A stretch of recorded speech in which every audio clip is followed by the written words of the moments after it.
All right, ladies and gentlemen, welcome back to Houston Rockets Daily, where we post daily Houston Rockets content. If that's something you enjoy, if you enjoy this video, be sure to hit that like button, hit that subscribe button. So, Paolo Banchero, as the days go on, it is currently June 9th. The NBA draft is on June 23rd. So, 2 weeks away. It's like 10 o'clock at night here. So, less than 2 weeks away, it will be the NBA draft. And yes, I will be live. I don't know if I'll be live on this channel or my main channel quite yet. It'll probably actually be my main channel, but a ton of content right after the draft. All things, or hopefully, unless something were to come up. But that's the plan for now. Anyways, get the small talk. I saw a tweet. From AJ Talk Sports here. Here's a tweet. Don't think people realize that as soon as Banchero puts that Rockets jersey on, he becomes the best small forward / power forward the Rockets have had in 40 years right off the bat. That's how weak we have been at that position historically. So I don't want to get too much into, looking at past Rockets small forward and power forwards and having a debate here.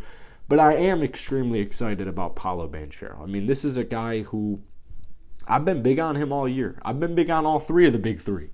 Chet, Jabari, Paolo. It's looking more and more likely, like I said, as the days go on, that it's going to be Jabari picked at number 1. I would not be surprised. I would not be surprised in the slightest if Chet doesn't go to Oklahoma. I actually wouldn't be surprised at all. However, to play devil's advocate, I guess for the purpose of this video, because I could make a whole video on why Oklahoma City might low-key not take Chet Holmgren and shock the league. I don't think it would be much of a shock. But for video purposes, we're going to just assume Banchero is a Houston Rocket. This might be, actually, you know what, we'll probably do one more video on all of the draft prospects that Houston, is looking at, but I could talk Paolo for days. I mean, I just am extremely excited about this cat. 6'10", like I said, power forward, can play small forward. You can get a little versatile in the offense with a 6'10" height, 250. Can't bulldoze him. You can't bulldoze right through him. He's 250 pounds. So, lineup. Lineup will be interesting. I would imagine he'll play the 4 and Christian will play the 5, and Eric Gordon for some reason is going to play the 3.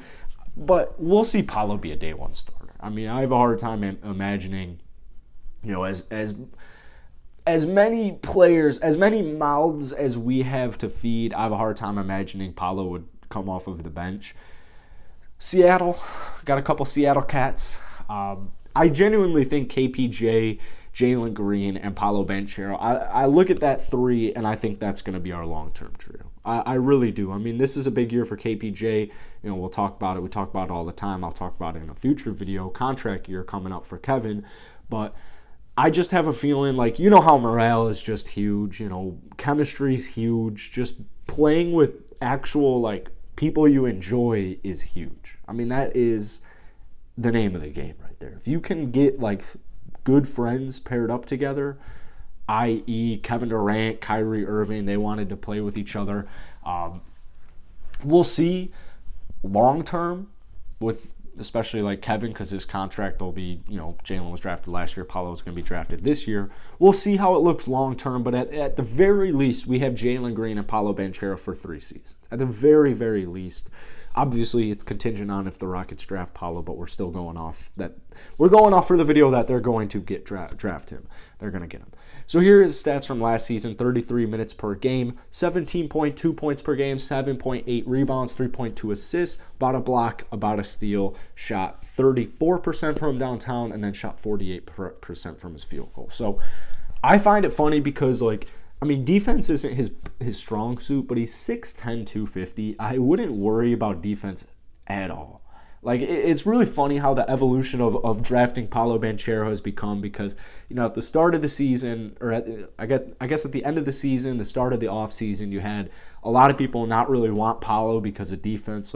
We can't draft such a bad defender. It's NCAA March Madness comes in, the tournament for college basketball, and Paolo, by far, at least for, the top 5 picks, by far was the best player in March Madness. I mean, by far.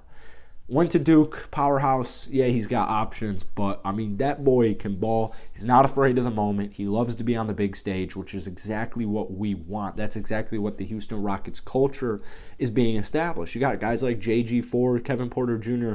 These are guys who are not afraid to shoot in the clutch. The problem almost becomes, who do we want to take it? Like, who's going to get the ball in the clutch? Who's taking that last shot? Because we have, hopefully, about to have 3 reliable guys who literally live for this moment. I mean, when Jalen Green flexed on Cade in, like, what, the 7th, 8th, 9th game of his NBA career, you knew that kid had swagger. We knew he had swagger coming into the draft.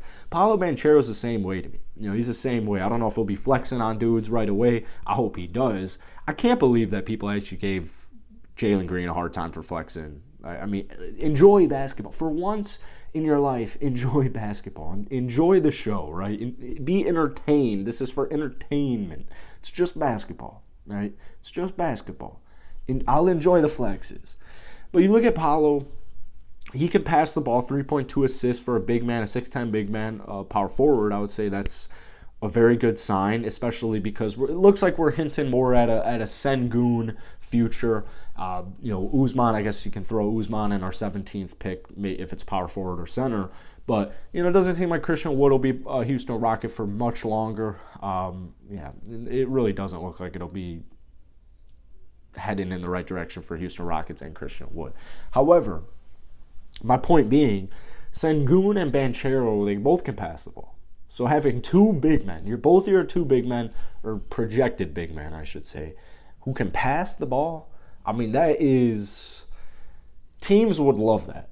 I mean, teams would like kill for that right there. So you got that going for you. I always find it funny, though, like we've already talked about the defense. I just always find it funny. Like, it's just, yeah, you can't really block. Well, I mean, 1 block per game is fine. He's not like an elite rim protector. Yeah, I mean, that's fair. But he can get steals. He can get blocks. The defense will only improve. Outside of that, I mean, field goal percentage, like 48%, I'm not complaining about that. He'll get more efficient, and it's not like 48's a big deal. It's super solid. Where's the other one? Oh, rebounding. I think that's hilarious. A weakness is rebounding. A weakness for the guy who is averaging 8 rebounds, 7.8 rebounds is a weakness. I don't understand that. I don't comprehend that. That's really it, though. Offensive rebounds, I mean, if offensive rebounds is your biggest weakness, like you're chilling. You're doing just fine. So that's just kind of my thing, is whenever I look at Paolo's stuff, his stats, and his, like, you know, these people who I don't even know how much, like, I wonder who wrote this article, how often they watch Paolo Banchero. I have a hard time imagining they're watching every single Duke game, watching every single Banchero game. I have a very hard time imagining that, but I just always find it funny. Like, I'm like, those are weaknesses, like free throw attempt rate, 5 free throws per game. We're really searching for something. If we're talking offensive rebounds, blocks, 2-point percentage, free throw attempt rate, like, it's getting a little, I don't know, seems a little shitty. That's it for today. I just kind of wanted to talk a little bit about Paolo. Very slow in the NBA right now, if you can't tell. I mean, free agency hasn't started. The draft hasn't started. Lottery was fun. NBA Finals is going on, and that's kind of all anyone's talking about. And I like the NBA Finals, but it's just the finals. Like, I'm not going to sit here and analyze it all day, every day for 2 straight weeks just because it's the finals. Like, I still want to talk my Rockets. So I hope you guys enjoyed today's video. Nothing too crazy. If you guys have anything you want me to cover, feel free to go ahead, drop it down below. I would love to do that. I also have a Discord. Check that out. It's with all my links. I live stream every single night if you want to check out my Twitch. My Twitter's down there, my Instagram's down there, but the Discord's the last link there.